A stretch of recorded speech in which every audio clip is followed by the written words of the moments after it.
नमस्कार साथियों, मैंने आपको पिछली वीडियो में जीपीएफ की डायरी मेंटेन करना सिखाया था कि यदि आप राज्य कार्मिक है तो आपको आपकी जीपीएफ की डायरी जो है उसे मेंटेन करना होता है। अब उसको कैसे मेंटेन करना है, कौन कौन सी चीज उसमें लिखी जाती है, राशि कहां से देखा जाता है, संपूर्ण जानकारी मैंने अपनी जो पिछली वीडियो जारी की थी चैनल पर उसमें आपको दे दी थी कि आपको जीपीएफ की डायरी कैसे मेंटेन करनी है।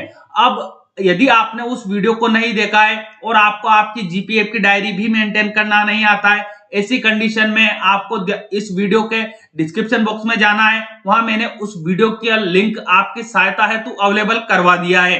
आप उस वीडियो की सहायता लेकर बड़े आसानी से अपने जीपीएफ की डायरी जो है उसे मेंटेन कर सकते हैं।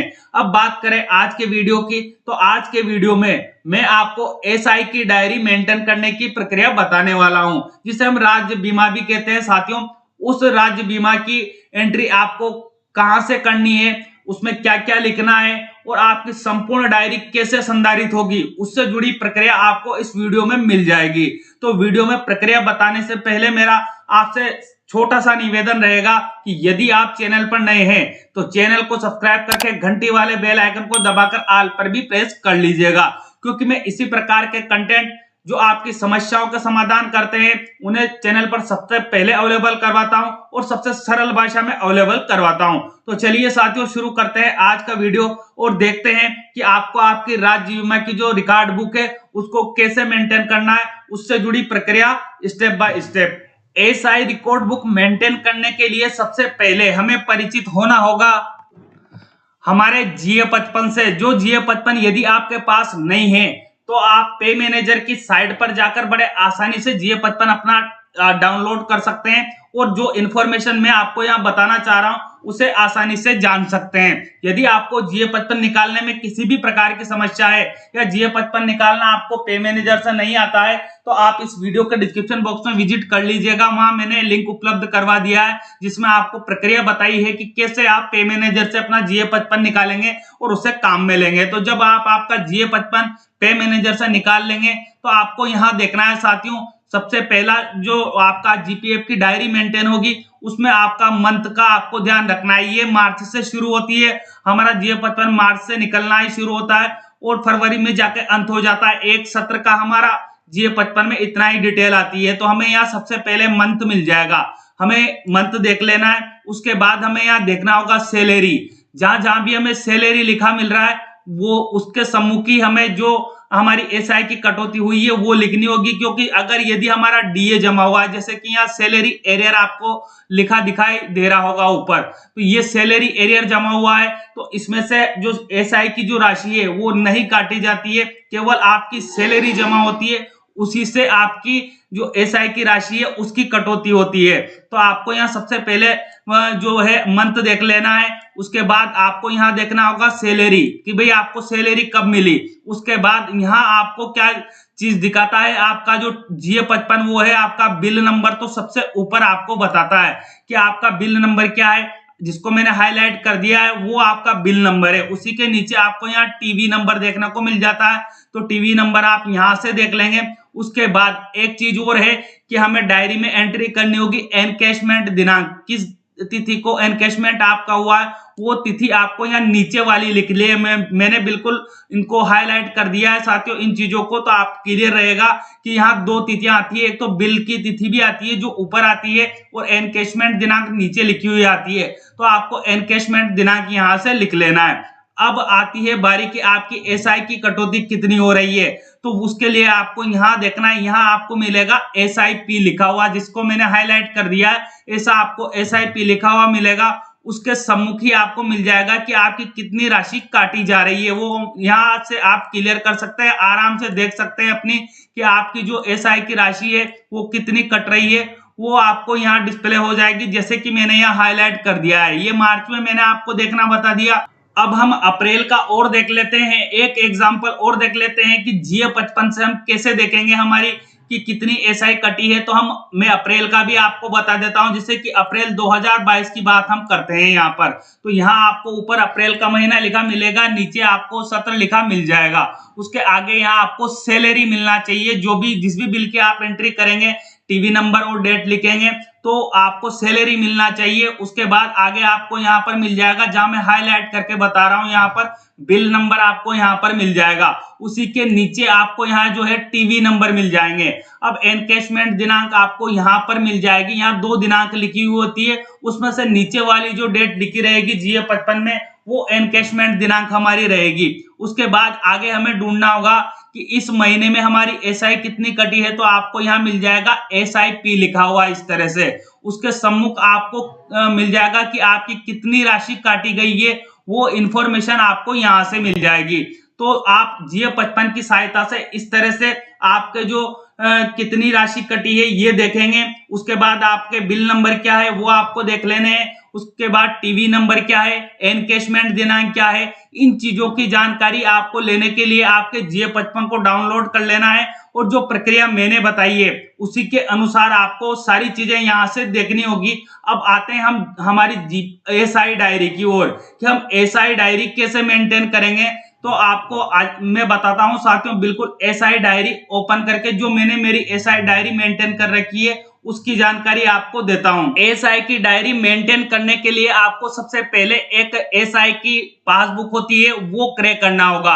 अब ये एसआई की पासबुक आपको कहां पर मिलेगी, मेरे पास कुछ साथियों के कमेंट भी आए थे जिसमें मुझसे पूछा गया था कि सर जीपीएफ की डायरी कहां पर मिलेगी। तो जीपीएफ की डायरी और एसआई की डायरी जनरली सभी स्टेशनरी पर उपलब्ध है। आप किसी भी स्टेशनरी पर जाएंगे, वहां कह देंगे कि भाई मुझे जीपीएफ की डायरी चाहिए, तो आपको जीपीएफ की डायरी अवेलेबल हो जाएगी। और आप कहेंगे कि आप मुझे एसआई की डायरी प्रोवाइड करवा दीजिए, तो आपको स्टेशनरी वाला एसआई की डायरी प्रोवाइड करवा देगा। परंतु आपको ध्यान ये रखना है साथियों कि कुछ डायरियां गलत होती है, उसमें गड़बड़ी होती है, थोड़ी बहुत गड़बड़ आती है। तो जो ये मैं डायरी आपको बता रहा हूं इसको आपको ध्यान पूर्वक देखना है। ये जो डायरी मेरे पास है एसआई की, वो बिल्कुल सही है। और इसी तरह की एसआई की पासबुक आपके पास होना जरूरी है। मेरे पास जीपीएफ की पासबुक मैंने बताया था आपको, यदि आपने वीडियो देखा होगा उसमें, तो उसमें मैंने आपको क्लियर किया था कि जो एसआई की पासबुक मेरे पास आई थी वो गलत मैंने भी क्रैक कर ली थी। तो आपको ध्यान रखना है कि सही एसआई की पासबुक क्रैक करना है। अब वो सही कैसे है वो अभी आपको पता चल जाएगा कि यदि आप वीडियो को बिना स्किप किए देखेंगे तो आपको क्लियर हो जाएगा कि ये डायरी कैसे सही है। तो इस तरह से आपकी डायरी जो क्रैक करेंगे उस पर आपको लिखा मिल जाएगा राज्य बीमा रिकॉर्ड बुक या एसआई पासबुक। अब आपको यहाँ नीचे यहाँ ध्यान रखना है, आपकी खाता संख्या आपको यहाँ लिख लेनी है, जो भी आपके एसआई के नंबर है। जो यदि आपको पता नहीं है तो आपको मैं उसके लिए पृथक से वीडियो भी प्रोवाइड करा दूंगा। यदि आपके कमेंट आएंगे कि सर हमें एसआई के नंबर देखना नहीं आते हैं, हमारे एसआई के नंबर हमें जानकारी नहीं है कि क्या है, तो मैं आपके लिए अलग से वीडियो जारी कर दूंगा यदि आपका कमेंट आएगा और आप मुझसे पूछेंगे तो। और यदि आपको आपके एसआई नंबर पता है तो आपको यहाँ डायरी के ऊपर ही उन्हें लिख लेने हैं, जैसे मैंने यहाँ लिखे हुए हैं। उसके बाद डायरी के हम नीचे के पृष्ठ पे आते हैं, तो यहाँ तो सामान्य सी जानकारी भरनी है आपको। आपका नाम आप यहाँ लिख लेंगे, आपके पिताजी का नाम आप यहाँ लिख सकते हैं, आपका पद आप यहाँ लिख लेंगे, आप कौन से विभाग में कार्यरत है वो इन्फॉर्मेशन आप यहाँ दर्ज कर देंगे। उसके बाद आप जब ओपन करेंगे एसआई की डायरी को तो इस तरह का आपको पहला ही पेज देखने को मिलेगा, जहां आपको राजस्थान सरकार लिखा हुआ मिलेगा। उसके बाद आपको यहाँ आपकी जो आईडी है, एम्प्लॉय आईडी जिसे हम कहते हैं, मेरे अनुसार आपको आपकी एम्प्लॉय आईडी यहाँ दर्ज कर लेनी है। क्रम संख्या अभी आपको यहाँ छोड़ देनी है। ये क्रम संख्या आपको कहां से मिलेगी वो भी मैं वीडियो के अंत में अभी आपको बता दूंगा। फिर हम नीचे की ओर आएंगे तो इसी पृष्ठ में हमसे सामान्य सी जानकारी पूछी जाएगी। हमारा नाम पूछा जाएगा, हमारे पिताजी का नेम पूछा जाएगा, हमारे कार्यालय का नेम पूछा जाएगा, बीमा प्रमाण पत्र संख्या पूछा जाएगा, मतलब आपकी एसआई क्रमांक क्या है वो आपसे पूछी जाएगी कि एसआई नंबर आपके क्या है। तो ये चीजें आपको यहाँ पर एंटर कर लेनी है। जब आप अगला पेज डायरी का खोलेंगे तो उसमें आपके सामने इस तरह की इंफॉर्मेशन आएगी। प्रथम भाग में आपसे वही फिर जनरल इंफॉर्मेशन पूछी जाएगी, बीमा प्रमाण पत्र संख्या मतलब आपके एसआई के नंबर क्या है वो आपको यहाँ लिख लेने हैं। उसके बाद बीमेदार का नाम आपको यहाँ लिखना होगा, तो अपना ही नाम आपको यहाँ लिखना है। उसके बाद पिता ओब्लिक पति का नाम आपसे यहाँ पूछा जा रहा है, तो सामान्य सी जानकारी है आप यहाँ एंटर कर लेंगे या लिख लेंगे। जन्म दिनांक आपको लिख लेना है, स्थायी नियुक्ति तिथि आप यहाँ पर लिखेंगे। उसके बाद पद जिस पर प्रथम नियुक्ति की गई है वो पद आप यहाँ लिखेंगे। परंतु यहाँ ध्यान रखना है साथियों, आपकी प्रथम नियुक्ति किस पद पर की गई थी वो पद आपको यहाँ लिख लेना है। मनोनीत व्यक्ति का नाम, एवं संबंध आयु, आपको यहाँ मनोनीत व्यक्ति का नाम भी लिखना है, उनकी आयु भी लिखनी है, उनकी डेट ऑफ बर्थ भी लिखनी है। तो ये सामान्य सी जानकारियां हैं, ये आप यहाँ पर दर्ज कर लेंगे। उसके बाद परिवर्तित मनोनयन एवं संबंध आयु, यदि आपने यहाँ नॉमिनी किसी को बनाया था, यदि आप उसका परिवर्तन करते हैं, आपने परिवर्तन कर दिया है तो वो इंफॉर्मेशन आप यहाँ दर्ज कर देंगे। उसके बाद स्थानांतरित या पदोन्नति का विवरण, यदि आपका पदोन्नति हुई है तो वो इंफॉर्मेशन आपको यहाँ देनी होगी। तो आप यहाँ कार्यालय का नाम लिख लेंगे, यहाँ पद लिख लेंगे। उसके बाद अवधि की इंफॉर्मेशन आपको देने के लिए यहाँ कहा जाएगा, तो अवधि आप यहाँ लिख देंगे। उसके बाद यहाँ आपको देखना है कि सहायक उपनिदेशक का लिखा हुआ आपको इस डायरी पर मिल रहा है। तो आपको यहाँ क्या करनी है, जब भी आप आपके जिला हेड ऑफिस में जाएंगे तो आपके सहायक उपनिदेशक की इस डायरी के ऊपर सील लगवा लेनी है जब भी आपका जाना हो। और यदि ये जैसे मेरे अभी खाली पड़ी हुई है, मेरा जाना ही नहीं हुआ, मैं गया ही नहीं हूं, तो मैंने सील नहीं लगवाई है, तो उससे कोई दिक्कत होने वाली नहीं है। आपको जो सामान्य सी जानकारियां यहाँ बढ़नी थी वो मैंने बता दिया। जो भी जानकारियां आपके लिए लागू है वो जानकारियां आप यहाँ से बढ़ लीजिएगा। उसके बाद पॉलिसी की परिपक्वता तिथि क्या है, तो आपके पास जो एसआई का बॉन्ड आया होगा उसमें स्पष्ट तारीख लिखी हुई होगी कि कब आपकी पॉलिसी परिपक्व हो जाएगी, तो वो तिथि आप यहाँ लिख लीजिएगा आपकी एसआई के पॉलिसी बॉन्ड को देखकर। उसके बाद यहाँ पर अगली इंफॉर्मेशन जो हमें दर्ज करनी होगी वो परिपक्वता पर कुल देय भुगतान, ये आपको खाली छोड़ना है। अभी यहाँ आपको और कुछ भी इंफॉर्मेशन दर्ज नहीं करना है। अब हम आते हैं नीचे की ओर, हमारे मुख्य बिंदु, जो मुख्य कार्य है हमारा कि आपको डायरी कैसे मेंटेन करनी है वो चीज हमें सीखनी है। तो हमें यहाँ नीचे मैंने बिल्कुल आपको डायरी भरकर बता रखा है। मेरी जो प्रथम नियुक्ति है वो 2012 की है और मेरी जो प्रथम एसआई की कटौती हुई थी वो 2016 में हुई थी। जब मेरा स्थायीकरण 16 में किया गया था तब मेरी एसआई की कटौती हुई थी, तो मैंने वहीं से अपनी डायरी मेंटेन कर रखी है। तो आप यहाँ देख सकते हैं कार्यालय का नेम आपको लिखना है। पहले जो हमारा भुगतान होता था वो बीओ के माध्यम से होता था, तो मैंने यहाँ बीओ लिखा हुआ है। जो भी आगे आपका जो बीओ जिस भी कार्यालय में है वो आप लिख सकते हैं। यदि आपकी नियुक्ति 2012 की है तो ऐसी कंडीशन में, परंतु यदि आपकी नियुक्ति पुरानी है तो आप आपके हिसाब से यहाँ कार्यालय का नेम लिखिएगा। उसके बाद वर्ष आपको यहाँ लिखना है। तो 2016-17 से मेरी कटौती प्रारंभ हुई थी, तो मैंने यहाँ 2016-17 लिखा है। ऐसे डिपेंड करेगा ये आपके ऊपर कि आप कब से इस डायरी को मेंटेन करना चाहते हैं, आपकी प्रथम कटौती कब हुई है। तो मेरी 2016-17 में हुई थी, तो मैंने यहाँ 2016-17 लिख दिया। अब आपको ध्यान रखना है साथियों, यहाँ 2 पेज आपको दिखाई दे रहे हैं, परंतु आपको एक वर्ष में एक ही पेज पर एंट्री करनी है। कैसे करनी है अब मैं यहाँ बता देता हूँ कि आप एंट्री कैसे करेंगे। आपको डायरी इस तरह की होनी चाहिए। मैंने जो कमी बताई थी उस डायरी में क्या थी, जीपीएफ की डायरी में यदि मेरा आपने वीडियो देखा हो तो यहाँ सीधा क्या लिख रखा था, उन्होंने अप्रैल लिख रखा था। लेकिन सही डायरी क्या है, जो हमें भुगतान होता है वो मार्च का अप्रैल में मिलता है। तो यहाँ स्पष्ट लिखा हुआ है मार्च दे अप्रैल, और उसके बाद मैंने यहाँ ऊपर सन लिख दिया है। 2016 में मेरी कटौती हुई है, कितनी राशि की कटौती हुई है वो मैंने यहाँ बता दिया। 2016 में मेरी 1100 रुपए प्रथम किस्त काटी गई थी, वो अप्रैल में काटी गई थी। जो मार्च का वेतन था मेरा वो अप्रैल में मुझे मिला था और उसमें 1100 रुपए की कटौती हुई थी, तो वो 1100 रुपए मैंने यहाँ लिख दिया है। उसके बाद ऋण की बात मैं अभी बाद में करूंगा कि आपकी जो प्रथम नियुक्ति हुई है वहीं से तो आप ऋण लेंगे नहीं। ऐसी कंडीशन में आपको यहाँ पर डैश रखना है। ऋण ब्याज आपको बताना है तो यहाँ भी डैश रखना है, अन्य जगह आपको यहाँ डैश लिख देना है। और योग आपकी कुल कितनी राशि काटी गई है वो योग आपको यहाँ बता देना है। साथियों मैं अभी ऋण और ब्याज पर भी आपको डिस्कस करूंगा, परंतु जब मेरी कटौती स्टार्ट हुई थी उस समय की जानकारी मैं आपको दे रहा हूं। तो आपकी जब कटौती होगी तो उसी टाइम की आपको यहाँ जानकारी दी जा रही है। उसके बाद आपको यहाँ मिलेगा टीवी नंबर एवं भुगतान तिथि। तो आपको यहाँ ऊपर टीवी नंबर लिख लेने, भुगतान तिथि आपको लिख लेनी है। और मेरे अनुसार तो मैं अभी आपको डायरी में आगे बताऊंगा कि आपको यहाँ बिल नंबर भी लिखने हैं। जो बिल नंबर है वो बिल नंबर आप यहाँ लिख सकते हैं। तो मेरा जो भुगतान होता था पहले पीडी हेड से होता था। ऐसी कंडीशन में सारा रिकॉर्ड ऑफलाइन हुआ करता था। जब हमारी नियुक्ति हुई थी और हमारा स्थायीकरण हुआ था उस टाइम पर रिकॉर्ड ऑफलाइन हुआ करता था, सारा बिल एक साथ बनता था।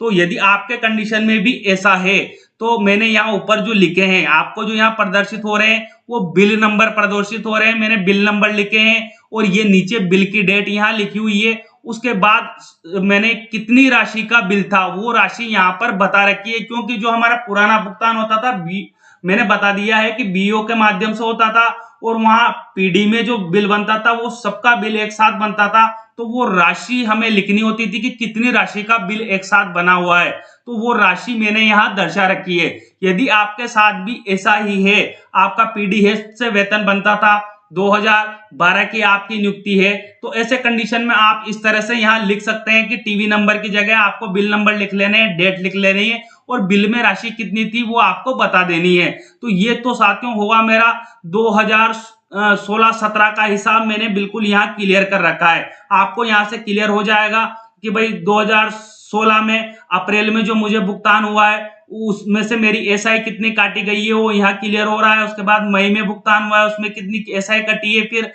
जून जुलाई अगस्त सितंबर अक्टूबर इस तरह से कितनी मेरी एसआई की कटौती हुई है, वो सारी कटौती हमें यहाँ दिखाई दे रही है और ये मैंने दर्ज कर रखी है। उसके बाद इन सबका योग मैंने यहाँ बता रखा है और जो जीपीएफ की डायरी मैंने आपको बताई थी उसमें इस तरह से कॉलम नहीं थे, उसमें कुछ कमियां थी, तो अब योग भी हमें यहाँ मिल गया। आपका अन्य योग यहाँ सर्व योग जो जिसे हम कह सकते हैं वो आपको यहाँ मिल जाएगा, आप योग कर लीजिएगा, आपकी जितनी भी कटौती हुई है उसका योग आप यहाँ कर लीजिएगा। और उसके बाद आपको यहाँ नीचे करना क्या है, आपको यहाँ ध्यान रखना है कि आपके आहरण और वितरण अधिकारी है या यूं कहें आपके डीडीओ हैं, उनसे सील और सिग्नेचर इस डायरी के पेज पर प्रत्येक पेज पर कराना अनिवार्य है। आप यहाँ देख पा रहे होंगे कि स्पष्ट मैंने यहाँ सिग्नेचर भी करा रखे हैं और सील भी लगा रखी है। ऐसे ही आपको सिग्नेचर भी करवाने हैं डीडीओ के और सील भी लगवानी है। अब हो सकता है कि आपने आपकी डायरी पहले मेंटेन नहीं करी हो, आपको समस्या आ सकती है कि आपने आपकी डायरी पहले मेंटेन नहीं करी, अब आप सील और सिग्नेचर किससे कराएं यहाँ।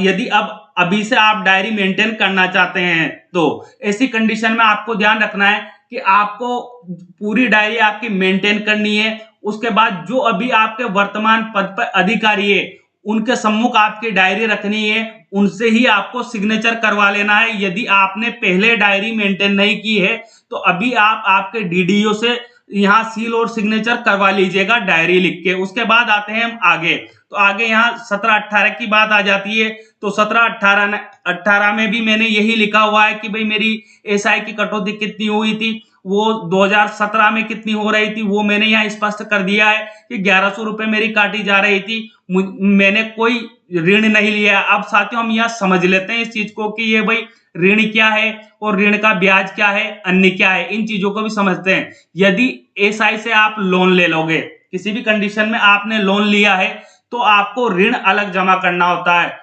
जितनी किस्त आपकी ऋण की बनती है वो किस्त आपको अलग से जमा करनी होती है, वो अलग हेड में जमा होती है। उसके बाद ब्याज आपको कितना जमा करना होता है वो भी अलग से जमा करना होता है और वो अलग हेड में जाता है। जब आप एसआईपीएफ विभाग के जो नवीन पोर्टल है उससे यदि कभी भी एसआई से लोन लेने के लिए आवेदन करेंगे तो आपको वहां स्पष्ट बताया जाएगा कि आपकी किस्त कितनी रहेगी, आपको ब्याज कितना दे होगा, प्रत्येक किस्त पर आपको ब्याज कितना दे होगा, ये पोर्टल आपको स्पष्ट बताता है। तो ऐसी कंडीशन में यदि आपने ऋण ले रखा हो, मान लो आपने ऋण ले लिया एसआई से, तो ऐसी कंडीशन में आपकी जो आपका ऋण कितना जमा हुआ है, ब्याज कितना जमा हुआ है और आपकी प्रीमियम कितनी है या फिर अन्य चीज और आपकी कुछ कटौती हुई है तो वो तो अन्य में तो यहाँ डैश आने ही वाला है। तो आपने अगर ऋण ले रखा है तो आप ऋण की जो किस्त जमा कर रहे हैं वो यहाँ पर लिखेंगे और ऋण पर ब्याज कितना जमा कर रहे हैं वो यहाँ लिखेंगे।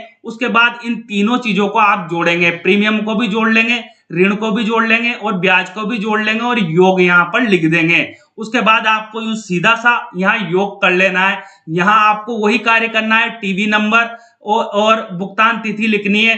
तो आपको यहाँ ध्यान रखना है कि आप टीवी नंबर भी लिख लें, भुगतान तिथि भी लिख लें और बिल नंबर भी लिख लें, तीनों चीज आपको यहाँ पर लिख लेनी है। हालांकि मेरी जो पुरानी डायरी है ये बीईओ से भुगतान होता था तो मैंने यहाँ सारी चीजें एंटर नहीं की है, परंतु मैंने यहाँ और चीजों को मेंटेन कर रखा है। अभी वर्तमान सत्र की मेरी डायरी देखेंगे तो उसमें आपको क्लियर हो जाएगा फिर हम आते हैं 18-19 की ओर। तो 18-19 में भी मैंने मेरी डायरी को मेंटेन किया है और यहाँ मैंने स्पष्ट लिखा हुआ है, इस जगह थोड़ा सा कटा हुआ है कि हमें पीओ से कब भुगतान देना प्रारंभ हुआ था।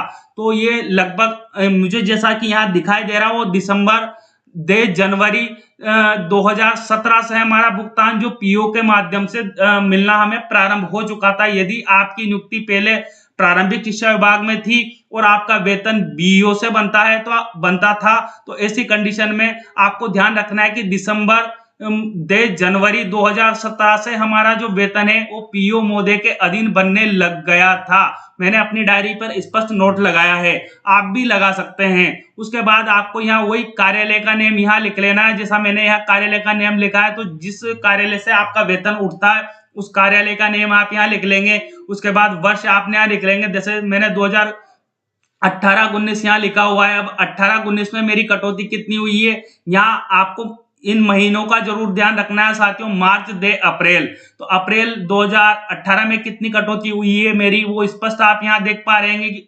1300 रुपए मेरी काटी गई है। मैंने कोई ऋण नहीं लिया है तो किस्त भी जमा नहीं की, उसके बाद ब्याज भी मेरा जमा नहीं होगा, अन्य कोई जमा नहीं हुआ है, तो 1300 रुपए मैंने यहाँ दर्शा दिए हैं। उसके बाद टीवी नंबर मैंने यहाँ ऊपर लिख रखे हैं और एनकेशमेंट दिनांक जो है वो यहाँ नीचे लिख रखी है। इस तरह आपको 2018-19 की डायरी अपनी पूरी मेंटेन कर लेनी है। उसके बाद हम आते हैं 19-20 की ओर। तो 19-20 में भी मैंने ये वही कार्य कर रखा है कि भाई जो हमारे कार्यालय का नेम है वो मैंने यहाँ लिख लिया। उसके बाद मार्च दे अप्रैल 2019, तो मैंने मार्च दे अप्रैल 2019 में अपनी जो एसआई की कटौती को जो मेरे पहले हो रही थी 1300 उसे बढ़ाकर मैंने 3000 कर दिया था।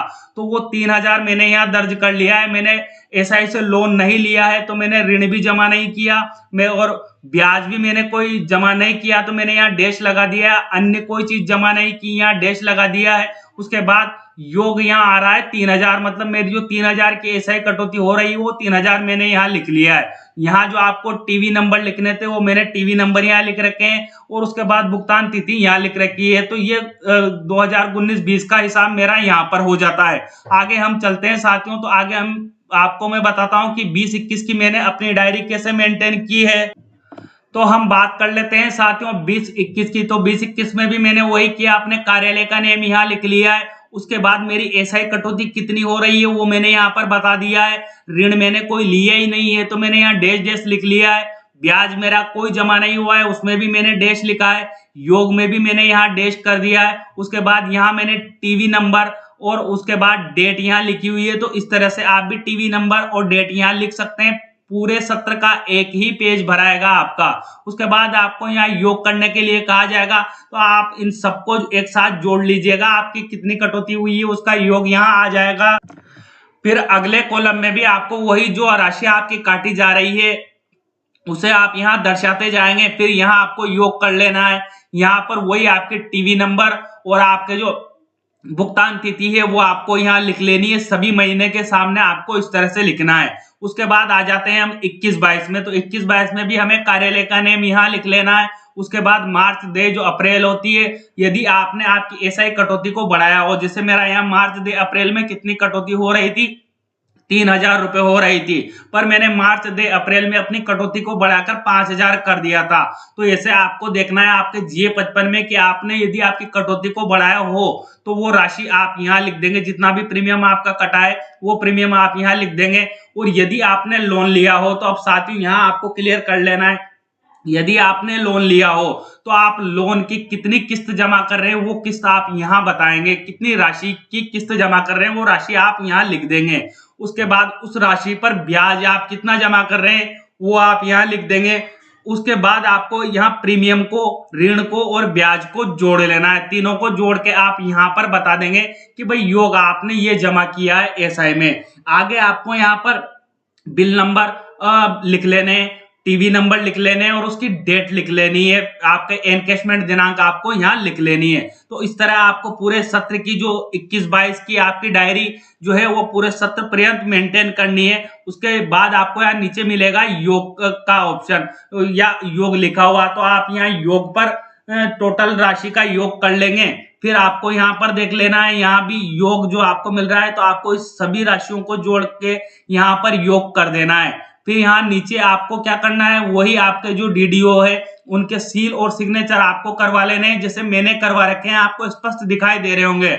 इधर इस सत्र में भी मैं बता देता हूं कि यहाँ भी मैंने प्रत्येक पेज पर आपको ध्यान रखना है कि आपके डीडीओ के सील और सिग्नेचर होंगे इस डायरी में, ये बात आपको भूलना ही नहीं है। उसके बाद आते हैं हम 22-23 की ओर। तो 22-23 में जो भी आपकी कटौती हुई है, जैसे मेरी कटौती हुई थी मार्च से अप्रैल में 5,000 मेरी कटौती हो रही थी, तो मैंने यहाँ प्रीमियम में 5,000 रुपए लिखा हुआ है। उसके बाद ऋण मैंने अभी लिया नहीं है और उसकी किस्त भी जमा नहीं की है, तो मैंने यहाँ डैश छोड़ दिया है। यदि आपने ऋण ले रखा है तो आप वो बता देंगे कि आप कितनी किस्त जमा कर रहे हैं ऋण की, वो राशि यहाँ लिख देंगे। उसके आगे आपने ऋण पर ब्याज कितना जमा किया है वो आप यहाँ लिख देंगे। इन तीनों का योग करके आप यहाँ पर लिखेंगे।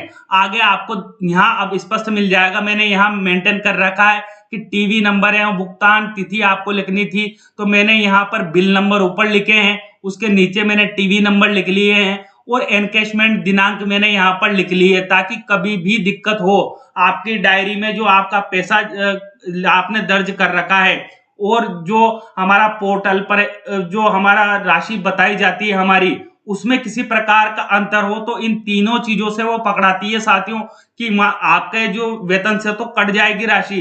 अब हो सकता है कि SIPF विभाग में वो राशि पहुंची नहीं है और उनके पास प्रदर्शित नहीं हो रही है, तो तीन चीजों से वहां राशि ढूंढी जाती है। एक तो बिल नंबर से आपकी राशि पकड़ाई जा सकती है, उसके बाद टीवी नंबर से भी आपकी राशि वहां मिल सकती है, और अगर आखिरी ऑप्शन उनके पास होता है आपकी जो एनकैशमेंट दिनांक क्या है। इन तीनों चीजों से वो राशि को ढूंढ के आपकी जो राशि अगर जमा नहीं हुई है तो उसे समायोजित करते हैं। तो आपको इन तीनों चीजों को यहाँ लिखना अनिवार्य है, मैं बार बार आपसे निवेदन कर रहा हूं।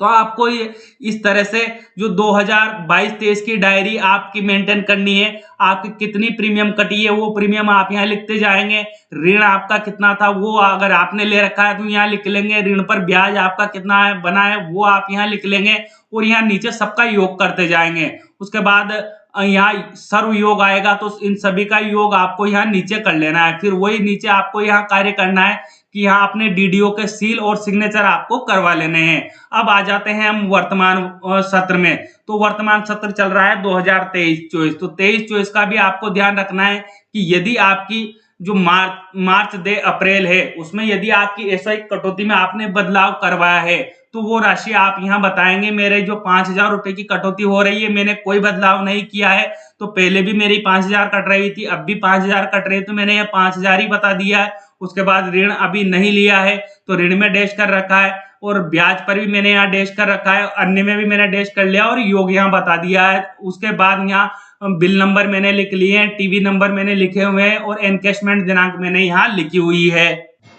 और जब पूरा सत्र पूरा हो जाएगा तो मैं अपने डीडीओ से यहाँ सील और सिग्नेचर उनके करवा लूंगा। मेरे एक सत्र के यहाँ बाकी है तो ये भी मुझे करवाने हैं, और आपको भी इस बात का ध्यान रखना है कि आपके डीडीओ की सील और सिग्नेचर आपको यहाँ करवा लेने हैं। तो इस तरह साथियों इस वीडियो के माध्यम से मैंने आपको बताया है कि जो आपकी SI डायरी है या यूं कहे हम राज्य बीमा रिकॉर्ड बुक है आपकी, आपको उसे मेंटेन करना है। साथियों मैं आपको यहाँ एक चीज और याद दिला दूं, मैंने आपका सिर्फ यहाँ ज्ञान बढ़ाने का प्रयास किया है। जितनी जानकारी मुझे थी कि आपको ये राज्य बीमा रिकॉर्ड बुक लिखने की, वो जानकारी मैंने आपको देने का प्रयास किया है। यदि इसमें किसी प्रकार की मेरे गलती रही हो तो आप प्लीज मुझे कमेंट बॉक्स में कमेंट करके बता सकते हैं कि सर आपने इस जगह गलती की है। और दूसरी चीज, यदि आप मेरे से और अन्य चीजों के बारे में, जैसे मैंने आपको अभी जानकारी दी है कि आपको SI की जो पासबुक है उसको कैसे मेंटेन करनी है, ऐसे ही आप किसी दस्तावेज को मेंटेन करने की मुझसे जानकारी चाहते हैं तो प्लीज मुझे कमेंट बॉक्स में कमेंट करके बताइएगा। वो चाहे किसी भी प्रकार का दस्तावेज हो, मैं उस पर आपके लिए प्रत्यक्ष से वीडियो जारी कर दूंगा ताकि सभी साथियों को उससे लाभ मिले। मैं ऑनलाइन आपको कार्य कैसे करना है वो जानकारी तो देता ही रहता हूं और उस पर आपको आप सॉल्यूशन प्रोवाइड करवाता रहता हूं, परंतु जो ऑफलाइन अपने स्कूल में दस्तावेज होते हैं उनमें आपको कार्य करने में किसी प्रकार की समस्या आ रही है तो मुझे आप कमेंट बॉक्स में कमेंट करके बता सकते हैं कि सर हमें इस चीज में दिक्कत है, हमारे लिए वीडियो बना दीजिए। तो मैं वीडियो बना दूंगा। साथ में यदि आपको ऑनलाइन कार्य करने में किसी भी प्रकार की समस्या है, चाहे वो किसी भी तरह का ऑनलाइन कार्य हो और शिक्षकों से जुड़ा हुआ हो, उस ऑनलाइन कार्य को करने में आपको किसी प्रकार की समस्या आती है तो प्लीज मुझे वो भी आप कमेंट में बताइएगा। मैं अलग से आपके लिए वीडियो बनाऊंगा। मिलते हैं साथियों इसी तरह के नवीन और अहम अपडेट के साथ। तब तक के लिए जय हिंद, जय भारत।